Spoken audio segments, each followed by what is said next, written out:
네, 안녕하세요. 오늘은 근대국가 수립을 향하여 그 첫 번째 파트로 개화파 갑신정변을 일으키다 함께 배워보도록 하겠습니다.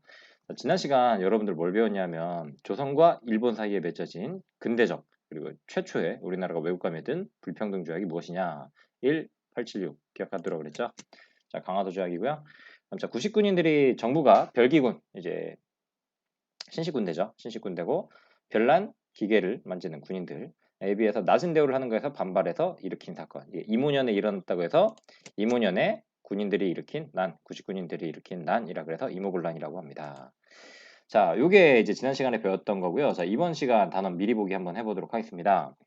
온건계화파가 온건계화파와 이제 급진계화파가 이제 나눠져서 이제 그들이 이제 계화 정책을 실행하려고 하는데 결국 이들의 승리로 이제 끝나게 됐고 이들이 훗날 이제 갑신정변을 이제 일으키게 됩니다. 자, 이 얘기를 오늘 이제 배우게 될 거예요.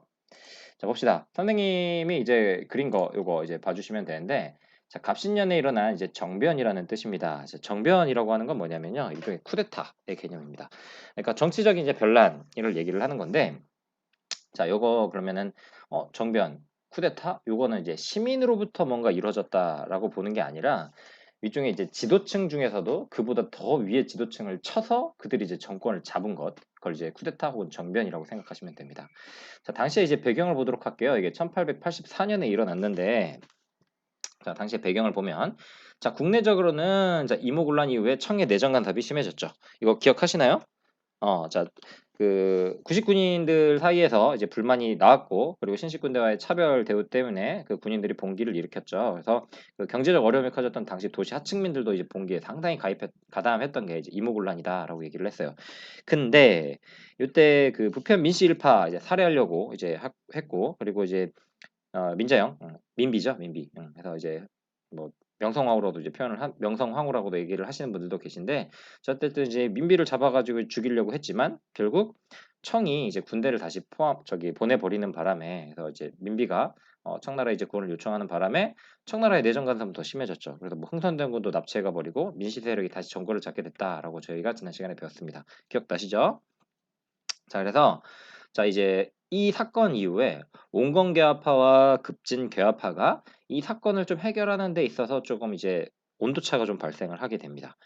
그러니까 요게 돈이 되게 많이 들어갔잖아요. 당시에 이제 끝나고 나서 이제 청나라하고는 이제 조청 상민 수륙 무역 장정이라 그래 가지고 뭐 청나라 상인이 내륙 시장까지 진출할 수 있도록 경제 특권도 이제 보장을 해 줬고 그리고 일본 같은 경우에는 우리가 제불포 조약이라 그래 가지고 일본이 공사관 습격받고 많은 이제 일본인들이 이제 죽게 되니까 공사관 경비 구실로 해 가지고 일본군이 서울에 주둔할 수 있도록도 했고 일본은 이제 배상금도 지불해야 되고 그래서 이 돈이 들어갈 때가 좀 많단 말이에요. 그래서 이제 이 당 오점 문제 우리 저번에 당백점 배웠죠. 그래서 일당 100 예, 얘기했었는데 이 당오전도 하나당 이제 오전이에요. 그래서 요 이제 그 이거를 돈을 더 발행할 거냐의 문제에 대해서 이제 둘로 이제 좀 나뉘게 됐던 거예요. 자, 그중에서도 자, 온건계합파 이제 급진계합파 중에서 자, 이 급진계합파는 어떤 사람들이냐면 주로 일본 유학생 출신이고요. 그래서 일본은 메이지 유신으로 급격한 변화를 이뤘던 나라잖아요. 그래서 제도적으로도 이제 변했고 무기나 아니면은 문물 이런 것들도 이제 싹 다 바꿔요. 바꿔 싹 다 바꿔. 그게 이제 일본의 형태였으니까 일본 유학생들은 이제 그거를 좀 본받자 이거였었죠. 그리고 청나라 우리 옛날부터 사대를 해왔는데 이거 언제까지 청나라 간섭하게 할 거니? 이 청나라의 내정 간섭이 참 못마땅해요. 이 급진계합파는. 그리고 고종도 사실 그게 못마땅했거든요. 그래서 고종이 은밀하게 이제 지원을 합니다. 이 급진배합을 이제 은밀하게 이제 지원하는 그런 상황이었고요.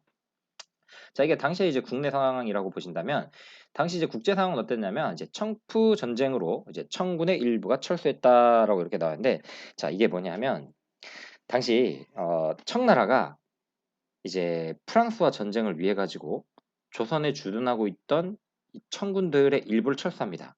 그러니까 이게 뭐였냐면 베트남이라고 아시죠? 베트남이 이제 중국이랑 이제 국경이 다 있잖아요. 근데 그 베트남 문제를 둘러싸고 이 청나라와 이제 프랑스 사이에 좀 전쟁의 기운이 좀 당시 보였어요. 그래서 청나라는 이제 조선에 주둔하고 있던 한 3천 명 정도 되는 이 병력 가운데서 한 절반 정도를 이제 베트남 전선으로 이제 이동시키려고 했던 겁니다. 그래서 청군 일부가 철수한 거예요. 자, 이해되시죠? 자, 그러니까 급진계열파 입장에선 야 청의 간섭이 못마땅했는데 얘네가 일부 마침 철수를 한다네. 자 그러면 이 김옥균, 호경요, 박영식 뭐 요런 박영요 이런 식 사람들은 그동안 이 청나라의 간섭에서도 좀 벗어나고 그리고 이 민씨 정권을 타도하기엔 좀 절호의 기회다라고 이제 판단을 했던 겁니다. 그래서 어떻게 하면 이 정권을 뒤집어 엎을까, 정변을 일으킬까를 생각을 하다가 주한일본공사, 일본인이에요. 지금 뭔가 좀 이상하죠? 자, 주한일본공사에 찾아가서 이제 그들과 이제 얘기를 한 거예요. 공사의 말을 묻고, 자, 그들이 병력 지원을 약속했다고 합니다. 그래서 뭐 군사적, 재정적 지원을 약속을 받습니다. 야, 니네가 만약에 지금 청나라가 좀 빠져나간 상황에서 거사를 일으키면 우리가 도와줄게라고 일본 애들이 얘기를 한 거예요. 좀 믿는 게 바보죠. 자, 그래서 이들이 그 약속을 철석같이 믿고 마침내 우정총국 개국 축하연이라 그래가지고 우리 이제 교과서에서 보면 어, 100, 저기 19쪽, 20쪽에 이제 보면 나옵니다. 자, 여기 보시면 자, 이제 우정총국 여기 보이시죠? 서울 종래에 있는데 뭐 우정총국, 뭐 우리 우정국이라고 하면 보통 우체국 생각하시잖아요. 그래서 그거 맞아요. 그래서 근대적 우편 업무를 담당하기에 설치된 거였는데 자, 이 우정총국 개국 축하연. 그러니까 이제 개업식인 거예요, 일종의. 그래서 이게 우체국 이제 개업하는 그런 날이에요. 그래서 이거를 이제 이용을 한 겁니다. 그래서 홍영식의 주장으로 이게 설치된 근대적 우편 행정 관사인데 이게 뭐 나중에 아시겠지만 이게 갑신정변 일으키게 되면서 이게 실패하면서 결국 이게 폐사되기는 해요. 그래서 이때 어떻게 했냐면 불이야라고 한 거예요. 밖에서 이제 불 지펴놔가지고 보통 이제 강도야 아니면 이제 도둑이야 하면 사람들이 좀 잘 안 나올 수 있는데 불이야 하면 사람들이 보통 나오잖아요. 무서우니까 자기한테 피해가 갈 것 같으니까. 그래서 뭐야 뭐야 뭐야 이러면서 사람들이 막 나와요. 한 명씩 나오면은 그 입구에서 서 있다가 칼을 들고 축축축 이렇게 찔러서 죽여버리는 거예요. 그래서 당시에 그 민영익 등 이제 친청파 이제 청나라와 가까웠던 그 고관들을 나오는 족족 살해를 해버립니다. 살해를 해버리고 그래서 이 급진배화파가 이들을 이제 살해를 하게 되는데 그 주역들이 여기 나온 뭐 김옥균, 홍영식, 박영효, 서강봉, 서재필 이런 분들이었던 거예요. 그래서 이들이 결국엔 이제 친정파 고관들을 살해를 했기 때문에 어쨌든 정권을 이제 잡은 거잖아요. 그래서 이 급진개혁파는 이런 14개조 정강이라 그래가지고 14개의 정치적 강령, 즉 개혁안을 이제 발표를 하게 됩니다. 그래서 뭐 정치, 경제, 사회적으로 야 우리가 원하는 세상은 이런 세상이야라고 이제 발표를 하게 되는데 보시면 여기 자 14개조 정강을 발표했다라고 하는데 자 그 정강의 이제 내용을 보시게 되면 여기 안 나왔구나. 자 교과서에 보시면 14개조 정강의 주요 내용을 한번 볼게요. 자, 첫 번째 내용 이제 뭐 다 볼 건 아니고요. 몇 가지만 나옵니다. 자, 대원군을 조속히 귀국시키고 청에 대한 조공 허례를 폐지할 것이라고 나와요. 그러니까 우리가 아이고 자 이게 이제 뭐냐면은 어, 흥선대원군이 이모군란 이후에 이제 잡혀갔잖아요. 그래서 이제 청나라에 대한 사대 외교도 폐지하고 우리 청나라로부터 자주 독립을 하자라는 그런 주장이었던 겁니다. 그다음에 두 번째 이제 문벌을 폐지하고 백성의 평등권을 제정하여 재능에 따라 인재를 등용할 것이라고 해서 인민평등권을 확립하려고 했던 거예요. 그래서 문벌도 폐지하자, 백성의 평등권 제정하자라고 이제 얘기를 했던 거죠. 그다음에 이제 전국의 지조법이라고 해가지고 이제 땅에 대한 이제 법인데 이걸 개혁하고 그래 간사한 관리를 근절하여 빈민을 구제하자. 그래서 국가 재정을 확실히 하자라고 했는데 토지부가 조세 개혁 그리고 재정 확보를 통해 가지고 탄탄한 국내 정치 개혁을 해봅시다라고 얘기를 했던 겁니다. 그래서 14개조 정강에 보면 이렇게 나와요. 1, 2, 3, 4 이렇게 쭉.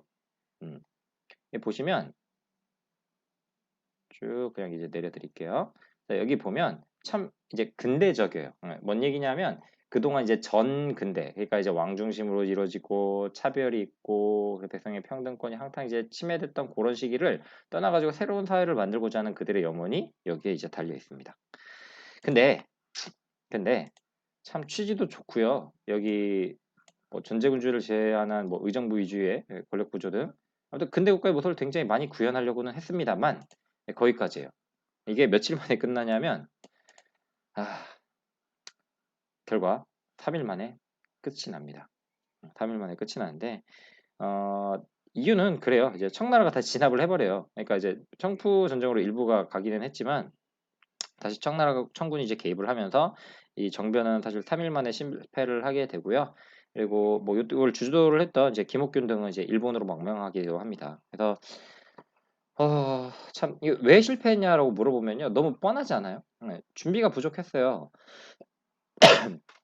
사람들을 설득을 시켰어야죠. 그리고 오랜 시간 준비를 했어야 되고 플랜 A부터 플랜 Z까지를 준비했어야 되지만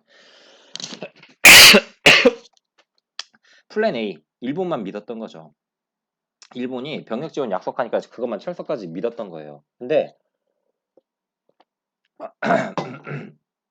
근데 청나라가 이제 진압을 하게 되면서 일본이 이제 발을 빼버립니다. 하면서 이렇게 발을 빼버리고 그래서 일본만 믿은 이 순진함 때문에 결국에는 실패를 하게 됐던 거죠. 그러면서 오히려 청해 내정 간섭은 더 심해져 버려요. 그래서 야, 니네가 지금 우리 배신 때리려 그랬니? 이라고 하면서 청해 내정 간섭은 이제 더 심해져요. 그래서 흥선대원군이 이제 환국한 다음에 이제 고종과 이제 명성황후를 이제 더 압박하게 되는 그런 상황이 이제 되게 됩니다. 그다음에 자, 일본과는 자, 한성조약을 체결을 하게 됩니다. 한성은 이제 서울 옛날 말인 거 아시죠? 그래서 한성조약을 체결했는데요. 그 조약의 내용은 뭐냐면 야, 배상금 지불해라. 이거 지들이 도와주겠다 해서 자들이 또 이제 피해가 있었다고 주장을 하는 거예요. 그래서 이제 배상금도 이제 얻어갖고 그리고 이제 공사관도 다시 신축해줘라라고 하면서 이제 우리나라를 이제 재정적으로 또 압박을 했던 거고요. 그다음에 이제 청하고는 이제 텐진 조약이라 그래가지고 자, 요거는 그 청나라하고 일본 사이에 그 양국 군대가 만약에 철수할 경우에는 이제 군대를 파병한다. 근데 그 양국 군대는 일단 먼저 철수를 하고 만약에 청나라나 일본 둘 중에 어느 하나든 요 나라에 파병을 한다. 조선에 파병을 한다라고 하는 경우엔 상대국한테 미리 알리는 거예요. 자, 그래서 청나라와 일본이 이제 맺은 조약을 이제 텐진 조약이라고 하는데 이게 진짜 어마어마하게 무시합니다. 어마무시합니다. 이게 왜 그러냐면 지들이 약속을 한 거야. 텐진 조약으로. 그러니까 지금 여차하면 지금 얘네 일본이 여기다 끼어들었잖아요. 일본이 여기 끼어들었고 그럼 청나라는 좀 어디 좀 자리 비우기가 좀 불안해. 그러면은 얘네끼리 또 언제 싸울지가 모르니까 야, 일단 우리 지금은 철수합시다. 철수하는데 대신 조선에 너네나 이제 우리 진짜 둘 중 한 명 들어오면 서로 얘기해 주기로 요구해요. 상대국에 통보한다라고 하는데 이게 훗날 바로 그 다음에서 배울 내일 바로 배울 훗날 동학운동 진압 명분으로 있잖아요. 청나라와 일본이 이걸 명분으로 해가지고 들어오게 돼요. 그래서 우리 땅에서 이 동학운동을 진압한다는 명분 아래 청나라와 일본이 동시에 들어오게 되다 보니까 우리나라 땅에서 청나라와 일본이 싸우게 돼요. 그래서 지들 싸우는데 이제 우리나라 땅을 내줬다니까요. 그래서 이제 우리들 국민들의 이제 당시 백성들의 피해가 어마어마했겠죠. 자, 이제 여기까지입니다. 자, 여기까지인데 봐봐요. 이 갑신정변이라고 하는 거 생각을 해봐요. 이 14개조 정강을 보시면 이 근대 국가 건설을 목표로 한 게 보이죠. 최초예요, 어떻게 보면. 최초의 정변이잖아요. 정치 개혁 운동이에요. 그리고 갑신정변의 이 개혁안이라고 하는 건 이제 다음 단원인데 이 갑오 개혁에도 이제 반영이 돼요. 그래서 이제 갑오 개혁 같은 경우는 우리나라 근대 개혁 운동 중에 또 하나인데 이건 좀 성공한 개혁이라고 이제 보통 표현을 합니다. 그래서 그 근대 개혁 운동에 많은 영향을 주고요. 근데 우리가 한계점은 우리가 좀 짚고 넘어가야죠. 아까 이제 준비도 부족했고요. 그리고 일본에 이제 의존했기 때문에 급진적인 방식으로 이제 정권을 탈취하려기 때문에 어, 지지를 받지 못했죠. 어디 지금 손 뻗을 데가 없어서 일본한테 손 뻗니? 라는 국민들의 그런 지지를 얻지 못했고요. 그리고 이제 준비가 너무 부족했어요. 그러니까 뭔가를 하려면 사실 국민들로부터 지지를 받게 되면, 백성들로부터 지지를 받게 되면 그게 좀 힘들더라도 장기전으로라도 갈 수 있는데 그게 안 됐어요. 쟤네 뭐 하는 거임? 뭐 이런 느낌이었어요. 자, 봅시다. 자, 그러면 자, 이제 갑신정변은 어떻든 3일 만에 이제 끝나게 됐어요. 자, 이게 결과인데 자, 그럼 이후에는 어떻게 됐느냐? 자, 한반도를 둘러싼 이제 열강, 이제 강한 나라들의 이제 대립은 더 심해집니다. 자, 조러밀약이라 그래가지고요. 이제 고종과 명성황후가 야, 이렇게 되면 청해 내정 간섭 더 심해지니까 이제 몰래 우리 한번 러시아랑 이제 밀약을 맺어가지고 청나라를 좀 견제해볼까 했지만 이것도 실패를 합니다. 청나라가 참 정보력이 보통이 아닌 것 같죠.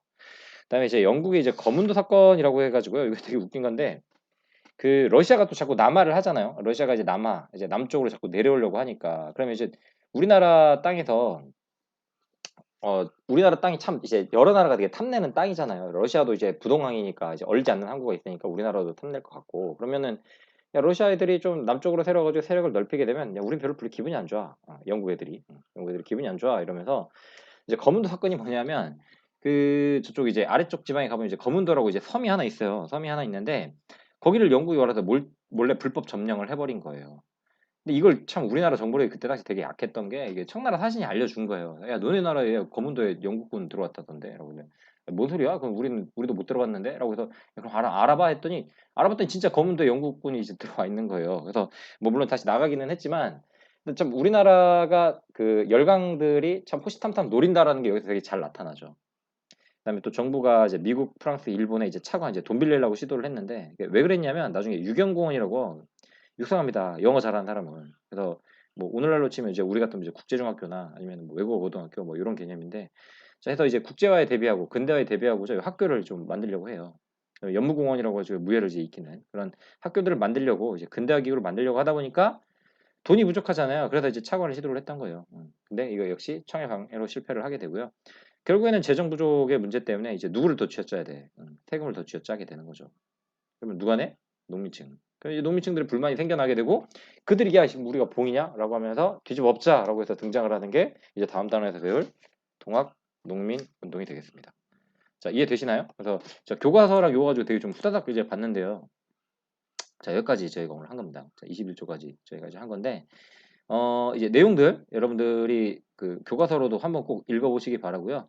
당시 이 겁신정변이 이제 꿈꿨던 세상은 어떤 세상인지 여러분들도 좀 생각을 해보시고 아 이게 만약에 성공을 하려면 어땠을까 성공했으면 어땠을까라는 생각도 한번 해보시기 바랍니다. 자 아시겠죠? 자 참 만신창이죠. 청나라, 영국, 일본, 러시아가 지금 참 호시탐탐 우리나라를 노리고 있는 이 시국이 참 답답합니다. 참 당분간은 이렇게 좀 답답한 얘기 할 겁니다. 우리나라 쥐어 터지거든요. 뭐 여기서 쥐어 터지지만 우리 역사는 그걸 이겨냈고요. 그리고 지금의 대한민국을 만들었던 겁니다. 그래서 항상 패배의 역사로 기억하지 말아주시고 그걸 투쟁의 역사로 그리고 우리가 지켜낸 역사로 좀 기억해 주시면 좋겠습니다. 자 오늘 갑신정변 여기까지 하겠습니다. 이상입니다.